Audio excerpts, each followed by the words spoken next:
Exercise 5.2 का question number 6, check whether -150 is term of AP. इस क्वेश्चन में हमें एपी गिवन में है, हमें चेक करना है कि जो -150 है वो एपी की टर्म है या नहीं। तो जो फर्स्ट टर्म है वो हमारी क्या हो जाएगी, ए। डी क्या से आएगा, A2 - A1, तो A2 - A1। A2 की वैल्यू क्या है 8 - A1 की वैल्यू है 11।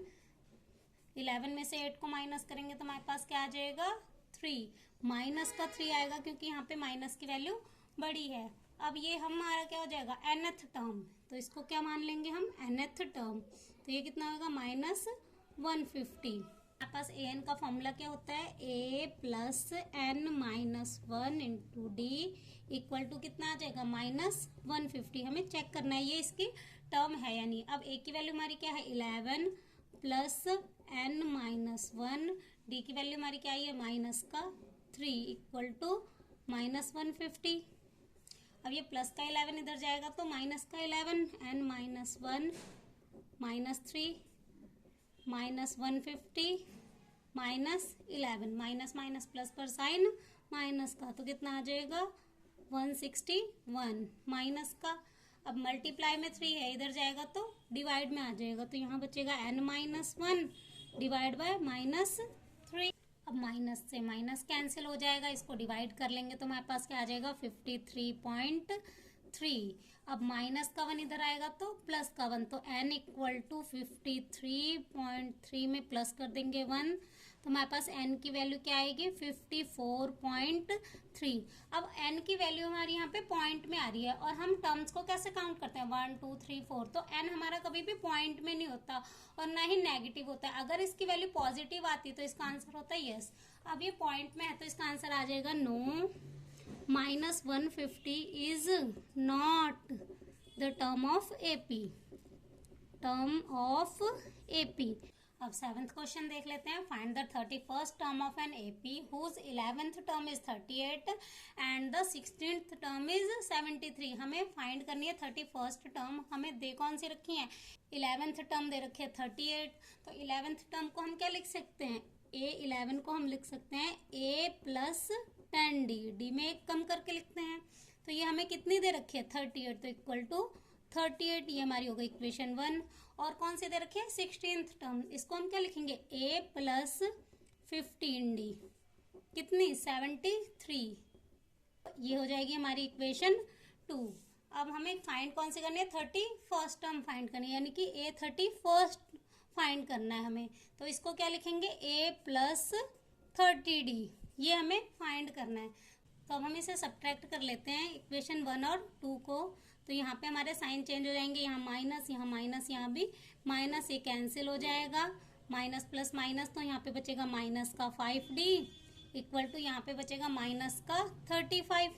माइनस से माइनस कैंसिल हो जाएगा, D = 35 डिवाइड बाय 5, 5 7 = 35, तो D की वैल्यू हमारी क्या आ गई 7। अब D की वैल्यू हम किसी भी इक्वेशन में पुट करके A की वैल्यू निकाल लेते हैं। तो D की वैल्यू हम इक्वेशन 1 में पुट कर देते हैं, put value D equation 1। Equation 1 क्या है हमारी A + 10D equal to 38, A as it is plus 10 into D की वैल्यू 7 equal to 38, A as it is 10 7 = 70 equal to 38, यहाँ प्लस A + 70 इक्वल टू 38। अब प्लस का 70 उधर जाएगा तो माइनस का 70, A = 38 - 70, तो A की वैल्यू हमारी क्या आ जाएगी माइनस का 32, क्योंकि यहाँ पे माइनस की वैल्यू बड़ी है, तो A की वैल्यू हमारी क्या आ गई माइनस का 32। अब A और D की वैल्यू हम किस में पुट कर देते हैं इसमें, तो A की जगह हम क्या पुट करेंगे माइनस का 32 प्लस 30 इंटू D की वैल्यू क्या है 7 - 32, ये हो गया 210, 3 7 = 21 0। तो अब इन्हें माइनस करेंगे तो हमारे पास क्या आ जाएगा 178। यहाँ पे प्लस की वैल्यू बड़ी है तो प्लस का 178। 8th question, an AP consist 50 term of which third term is 12 and last term is 106, find the 29th term. इस एपी में 50 टर्म है टोटल, हमें थर्ड टर्म दे रखी है और कौन सी टर्म दे रखी है लास्ट टर्म। लास्ट टर्म हमारी कौन सी होगी 50, क्योंकि हमारी इसमें कितनी टर्म्स हैं टोटल 50 टर्म्स है। तो A3 हमारा कितना दे रखा है 12 और A50 हमें कितना दे रखा है 106। हमें फाइंड क्या करना है A29 हमें फाइंड करना है। तो A3 को हम क्या लिख सकते हैं A प्लस 2D कितना दे रखा है हमें 12, ये इक्वेशन 1 हो जाएगी।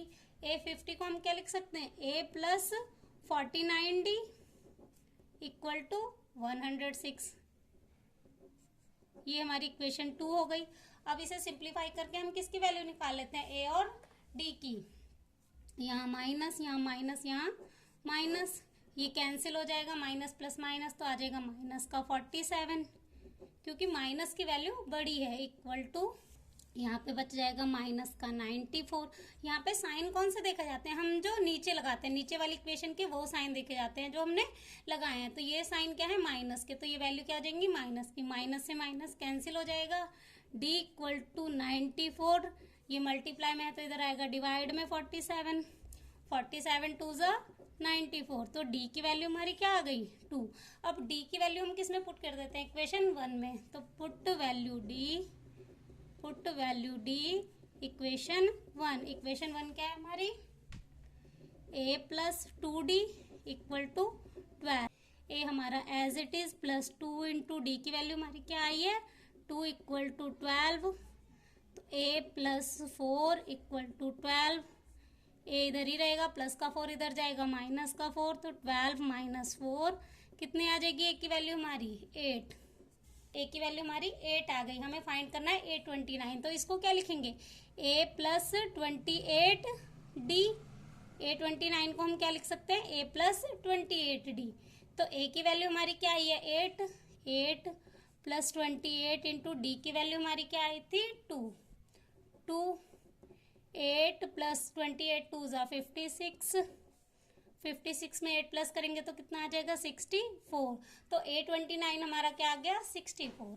अब 9th क्वेश्चन देख लेते हैं। If third term and 9th term of an AP are 4 and -8 respectively, which term of this AP is 0। हमें थर्ड टर्म दे रखी है 4 एंड 9th टर्म हमें क्या दे रखी है -8।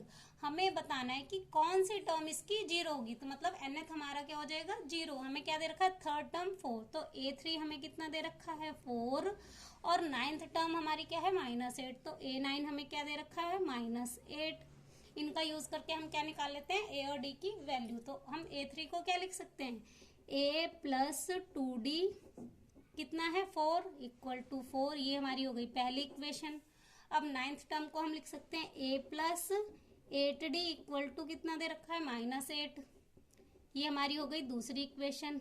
अब इन्हें सब्ट्रैक्ट कर लेते हैं, यहाँ माइनस, यहाँ माइनस, यहाँ माइनस है तो यहाँ पे क्या आ जाएगा प्लस, इसके साइन उल्टे हो जाते हैं। अब ये माइनस प्लस कैंसिल हो जाएगा, 8 में से 2 माइनस करेंगे तो वैल्यू आ जाएगी माइनस का 6, प्लस प्लस प्लस तो 8 4 12, 6 यहाँ पे d भी है तो d इक्वल टू 12, -6 इधर आएगा तो डिवाइड में हो जाएगा क्योंकि इसके मल्टीप्लाई में है, तो -6, 6 2 ज़ा 12, तो d की वैल्यू हमारी क्या आ गई माइनस का।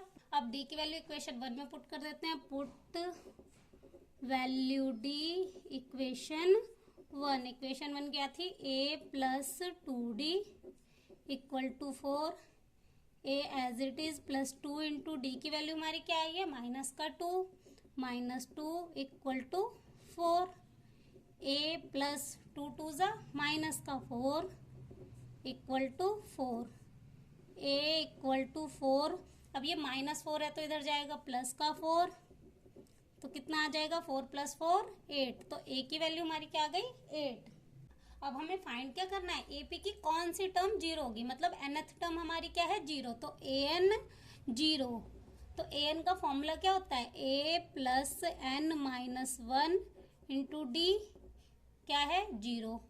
तो a हमारी वैल्यू क्या आई थी 8 प्लस n माइनस 1, डी की वैल्यू हमारी क्या आई थी माइनस का 2, -2 इक्वल टू 0। अब ये प्लस का 8 उधर ले जाएंगे तो माइनस का 8, n माइनस 1 -2 माइनस का 8। अब ये 2 इधर मल्टीप्लाई में है तो उधर जाएगा डिवाइड में, यहाँ पे क्या बचेगा n minus 1, equal to -8 divide by -2, minus से माइनस कैंसिल हो गया, 2 4 जा 8, अब माइनस का 1 इधर जाएगा प्लस का 1, तो n इक्वल टू 4 + 1, तो n की वैल्यू हमारी क्या आ गई 5, तो नंबर ऑफ टर्म्स क्या आ गई हमारी 5। फिफ्थ प्लेस पे ये हमारी वैल्यू 0 हो जाएगी। इसके बाद देख लेते हैं क्वेश्चन नंबर 10। अब क्वेश्चन नंबर 10 है the 17th term of an AP exceed 10th term by 7, find the common difference. इस क्वेश्चन में हमारे जो 17th टर्म है ना वो 10th टर्म से 7 ज्यादा है, फाइंड हमें क्या करना है कॉमन डिफरेंस।